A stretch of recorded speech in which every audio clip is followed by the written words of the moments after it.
My name's Ed Piscor, I'm Jim Rugg. and we're going to be talking about one of the horror greats when it comes to comics, Bernie Wrightson. But first, Jimmy, what you got? Octobriana, 1976, world's first blacklight comic. In stores everywhere now, going fast, so pick it up when you see it. It is printed with fluorescent ink, unlike any other comic book. So if you're a fan of unique comics, you want to add this to your collection. This week it went up on Comixology. So if you're a reader on Comixology and you'd like to read this comic, it's now available to you there, along with the process guide, 350 pages of all the drafts, everything behind the scenes, scans of the original art. Get it on Comixology for the first time this week. Patreon.com/Ed Piscor is where I'm serializing my Red Room comic strip, man. $3 to get you the complete archive, and the images are up there at a high enough resolution that people have been sending us their bootlegs. Right now I have like 140 pages finished, man. This is my COVID productivity. As you can see right there, man. A nice stack that one can be satisfied with. That's Poker Face. I want to see this character cosplayed. If they ever start comic conventions up ever again, I need to see him walking around the festivals. But $3 will get you the archive. Red Room will start seeing a print edition in 2021. But for the early adopters, you could get your hands on the Red Room comic there. Issue 1 is up there live as we speak. But Jim, it was Horror Month this October 2020 on the Cartoonist Kayfabe channel, and we see repeated names on some of the videos, and you just can't help that because there are a few masters of comic book horror. Mignola, Alan Moore comes to mind.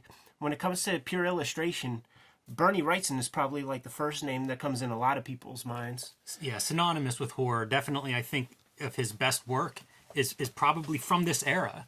I think this is where he makes his name. This is certainly what I think of outside of Frankenstein, which is also horror. Right. So pretty cool collection. This is a Dark Horse collection of his stories from Creepy. And Eerie. And they put out several of these collections featuring their artist theme. Yeah. These are kind of great. They're affordable. It's a good way to actually see some of these short stories that somebody like Bernie Wrightson, it'd be hard to track all these down. Bernie Wrightson's work from this period, from Creepy and Eerie, the Warren mags, very early 1970s, have been reprinted in many different ways as well. Like there's the Pacific Comics, like 4-issue miniseries called Bernie Wrightson Masters of the Macabre. All of those stories are from those 4 issues are in here. Pretty much in total. The difference being here is that some of his collaborations art-wise are included. So there's a piece with Carmine Infantino doing the bulk of the art, Bernie Wrightson inking. There's also an interesting tandem between Wrightson and Howard Chaykin doing some work together. But this is a very complimentary collection of his Warren works. Introduction by his longtime collaborator in that space, Bruce Jones, who wrote the bulk of his stories, and of course they collaborated on probably their most well-known, the most well-known horror story that he did in for Warren, a story that we'll give a little closer look to in this video. It's called Jenifer. Yeah, and as we're flipping, this is a Edgar Allan Poe adaptation. Yep. I think there is an H.P. Lovecraft adaptation or two. Yes. So these are really neat collections in that way. It's not just the master of horror art, but sometimes teaming up with a master of horror literature. Here's Jenifer. Like I said, probably one of the most popular strips, the one that people think about the most. And rereading it, and I actually watched the Masters of Horror, Dario Argento directed adaptation for the Showtime television show of this story. This is one of these weird stories. I don't know. Have you ever seen Tampopo, the Japanese flick it's about a lady who wants to have the greatest ramen shop, right? And at the beginning of the flick, there's this guy sitting in a theater, and he's talking about subliminal messaging, like with the theater and stuff, and how they show the popcorn ads in order to get you hungry and thirsty to want to get popcorn. And then you watch Tampopo, all you want is some ramen. Right. This story works this way, where it's about this coquette. She's deformed, she's fucked up. There's a psychosexual component to Jenifer. This story sticks in your mind. So this story seduces people, seduce generations of readers in the same way that the characters in the story get seduced. It's a very interesting phenomenon. I want to point out this half splash page. you know, a lot of these stories will have sort of the half splash for their Yeah. titles because they're short stories, They you are. know, 8 pages, 6 pages, stuff like that. So you kind of have to make it all work. You don't have much real estate. It's very indicative, I think, of what Wrightson does super well. You see all the textures, great lighting, and amazing composition where you have that foreground, background, everything set up, all the players visible there. But that sense of lighting is one of the things maybe all the great horror artists have, but certainly I think of with Wrightson. Yeah. Another component to his work that just entrances me is his use of drapery. So it's the lighting with the drapery that it's second to none. There's nobody else who could do it quite as well. Now here's the story. Hunter happens upon a guy who's about to chop up, who knows, his daughter, his wife. He hears her crying, and before the guy brings down the axe, our hunter shoots him. Check out that exit wound. That's Yeah. amazing. You don't get that Looks in like a he Marvel might be comic. small game hunting, maybe with a shotgun. Well, he just wants to make rabbits evaporate. So our guy, rescues Jenifer. Are you ready to see one of the greatest character designs in Bernie Wrightson's Monsterdom? Look at Yes. that. One of the things that I love about this It's design, like the horror version of a Basil Wolverton kind of character. yeah, for sure, with more accurate lighting or something.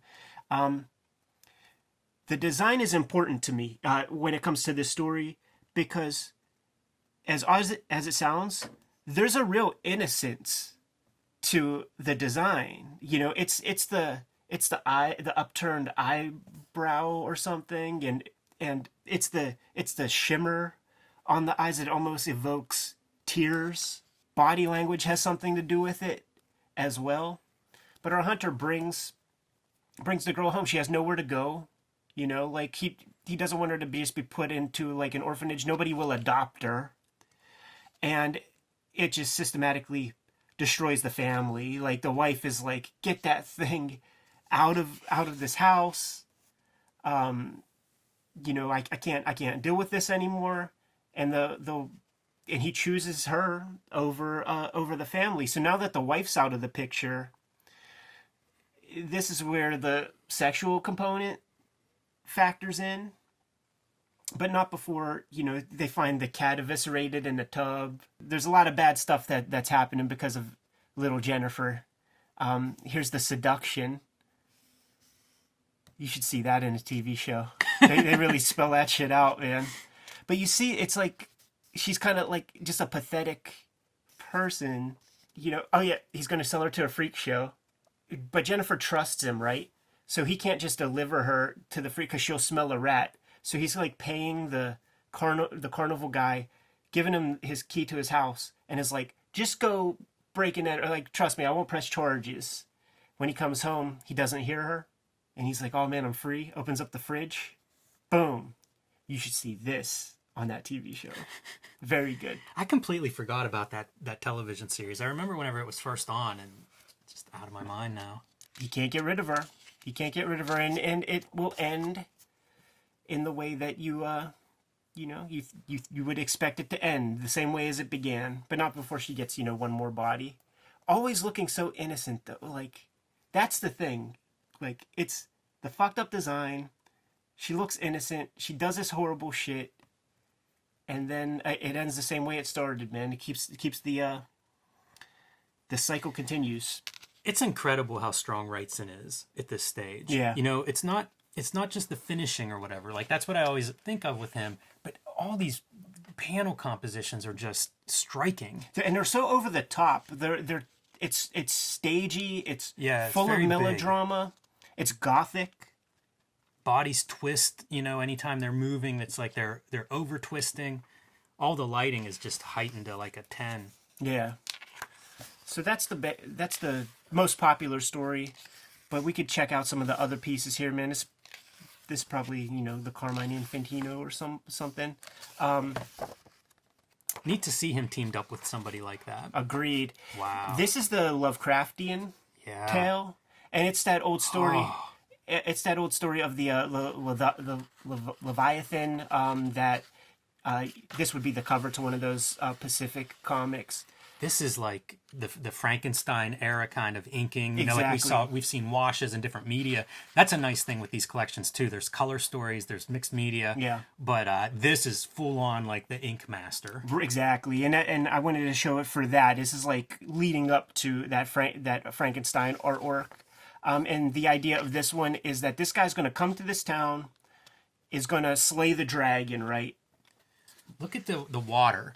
Often we point out water in these videos. Someone should do a super clip of all the water that we point out. But you see the variation where like there's all these fine lines that he's using, and then the water's the big, thick brush strokes, very lush. Yeah. Really cool to be able to bring out that kind of texture and make it work.